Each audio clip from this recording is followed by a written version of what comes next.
Thank you.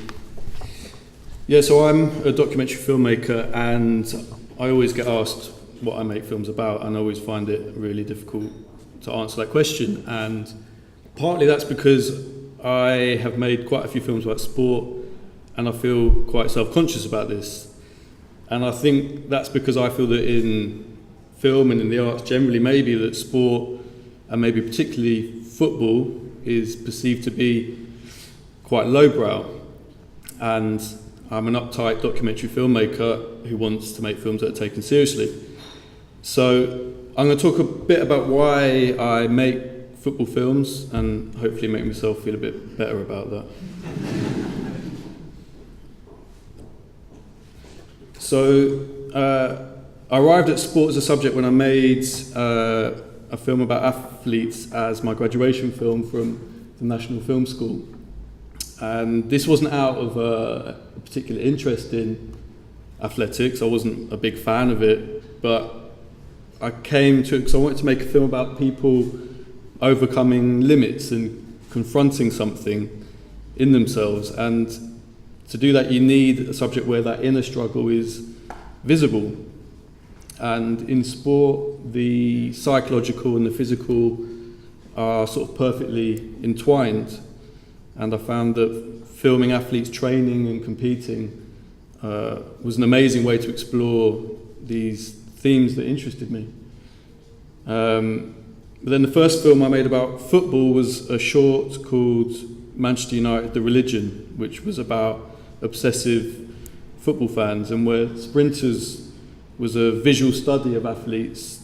In this film I interviewed the subjects, and it sort of became a therapy session where I tried to understand what drives their behaviour, and I'm going to play a clip from that. I've not missed a home match since at Old Trafford since 1974, which is now approximately 1,100 consecutive home matches. Over my period of time, I've missed games here, there and everywhere, so I've not got a perfect record of going, but 40 years of not missing a home game is quite good. Oh, I've had countless numbers of jobs because it's really hard to get a job where you can get all the time off. I mean, there's not many bosses that'll say I can have Wednesday off, Saturday off, Sunday off, Monday off, Tuesday off, is there? So my obsession, my religion is Manchester United, and that's where I get my thrills from. I'd say it is a religion. I mean, I've never been one for going to church or anything like that, but I think, as the flag says, there is a banner at Old Trafford that says Manchester United, the religion, and it is actually a religion. I think there's Judaism, Islamism, Christianism and Manchester Unitedism. Yeah, so I think Maradona 86, which was the most recent film I made, lies somewhere between these two films because it focuses on the central character with a sort of similar level of visual scrutiny, like I applied to the athletes, but it's definitely also about this sort of obsessive, passionate and religious nature of football. Making a film about Maradona wasn't actually my idea. I was asked if I wanted to do it by a producer called John Batsek, who's a huge Maradona sort of obsessive, and I really wanted to work with John. And I sort of then realised that I actually didn't really like Maradona very much when I reminded myself, and that obviously presented a bit of a problem. And when I started looking at the footage of Maradona, I got quite worried because I was struggling to see what I could bring to it. It's the first time I've made a film using archive, which on one hand is nice because you make the film without having to leave the house, but it brings lots of limitations and you have to make this footage yours somehow. The fact that the footage is so iconic only added to my feeling of concern, and sort of working with something that carries a huge amount of weight with it, and I was aware of not wanting to just re-edit it and stick my name at the end. But a couple of things helped me find my way into it.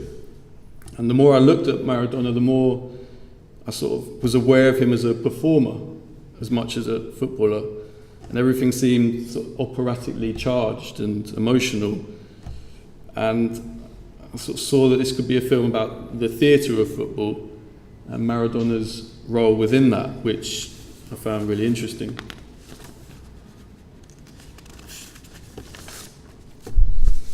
So another important aspect was discovering the writing of Eduardo Galeano, who's this guy, who's a Uruguayan writer, and I didn't have any interest in going down the usual road of interviewing Peter Shilton or Terry Butcher about how they feel about Maradona. We kind of wanted the film to try and get to the essence of him, and felt that a literary voice would be able to deliver some insight and give the film gravitas. And Galeano's written a lot about Latin American history and has a sort of beautiful, poetic approach to non-fiction.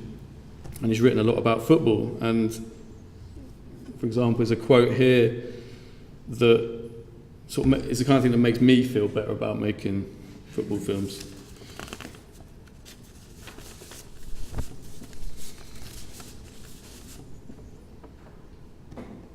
So I found it really interesting working his ideas into the film, combining his words with the archive from '86, and I've got a clip from early in the film which shows how they work together.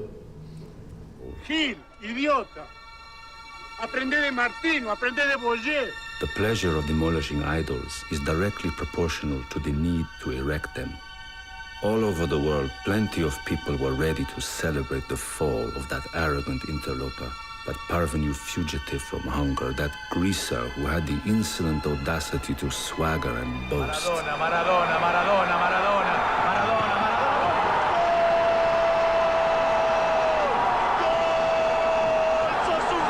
Diego!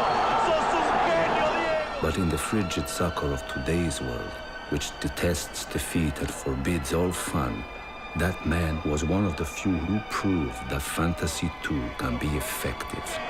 Es el genio del fútbol del mundo. Todo de pie. Nadie puede quedar sentado ante un genio de tamaña magnitud. Obsérvelo. Diego Maradona. So narration in documentaries is quite often used to explain things or to help with the exposition, but I wanted to use it to present ideas, Galeano's ideas, with the archive telling the story and using news reports and the match commentary to take us back into the moment. And I really wanted to get the Argentinian perspective on Maradona, but it was almost impossible to access anything from their video archives. And we ended up having to track people down off YouTube who had recorded stuff onto VHS tapes back in 1986 and get them to send us stuff. And we got clips like this. ¿Y fue con la mano? Yo creo que sí. ¿Y qué importa? No importa. Si aquel que le roba a un ladrón, ¿cuántos años dice que tiene de perdón? 40 por lo menos. O 1000. Entonces, bueno, ¿qué vamos a estar discutiendo? Si fue con la mano, ahí le robamos a un ladrón de esos que saben y mucho. Por eso, ¿cuánto tenemos de perdón? Siempre. 100 años. Bueno, vamos a un corte y ya volvemos. The search for archives then becomes really obsessive and you end up digging up all this amazing stuff. And I really wanted footage that surprised me in some way and that I hadn't seen before. And at one point, one of the researchers found this camera angle of Maradona's second goal against England, which was sitting unnoticed on YouTube. And we sent it around news agencies trying to find where it had come from. And then the discovery of this new angle became this international news story. And we didn't even end up using the clip.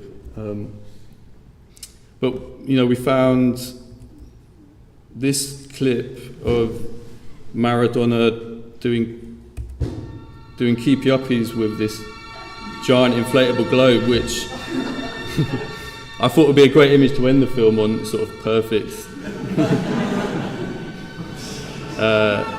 And it's a direct echo of this scene from a Charlie Chaplin film.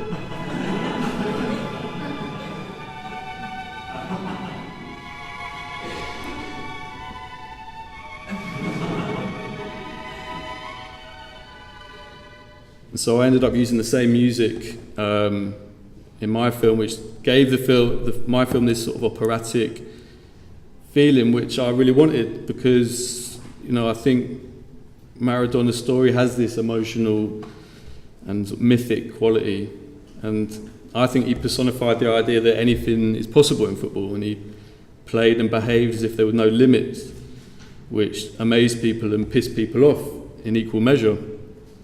I think despite the money that controls football and the predictability over who will win, it retains a capacity for surprise because it's an outlet for unrestrained and irrational emotions. And in football, you're never quite sure when someone will do something outrageous, and maybe that's what it's all about. So I'm going to end with this moment from the film, which probably sums up football's ability to make people lose their minds. And maybe the question is, in what other aspect of life could this explosion of joy take place?